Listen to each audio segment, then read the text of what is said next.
नमस्कार. संपूर्ण महाराष्ट्रामध्ये महाज्योती मोफत टॅब योजना प्रसिद्ध आहे. तर सदरचा टॅब तुम्हाला कधी मिळणार, मेरिट लिस्ट कधी येणार, तर अशासारखे प्रश्न वारंवार आपल्या चॅनलवर विचारण्यात येत आहे. तर या संदर्भात आज आपण कन्फर्म माहिती देत आहोत. यापूर्वीच आपण व्हिडिओ देखील प्रसिद्ध केला होता.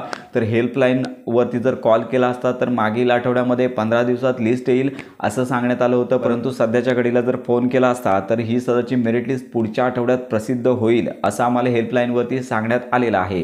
तुम्ही देखील या हेल्पलाईनवरती कॉल करून माहिती विचारू शकता आणि तुम्हाला या संदर्भात सेम आन्सर मिळेलच. तर अशा प्रकारे अपेक्षित आहे की पुढच्या आठवड्यामध्ये मेरिट लिस्ट येईल. मेरिट लिस्ट आल्यानंतर संपूर्ण आणि खात्रीशीर अपडेट आपल्या चॅनलवर दिल्या जातील. सदरचा हेल्पलाईन नंबर, सदरची PDF फाईल जी प्रसिद्ध करण्यात आली होती या PDF फाईलमध्ये तुम्हाला मिळून जाणार आहे. तर अशा प्रकारे महाज्योती मोफत टॅब योजनेसंदर्भात ज्यावेळी मेरिट लिस्ट प्रसिद्ध होईल त्यावेळी संपूर्ण माहिती आपल्या चॅनलवर दिल्या जातील. त्यामुळे खात्रीशीर माहिती मिळवण्याकरता आपल्या मराठी अपडेट गुरु या YouTube चॅनलच्या कनेक्टमध्ये राहा.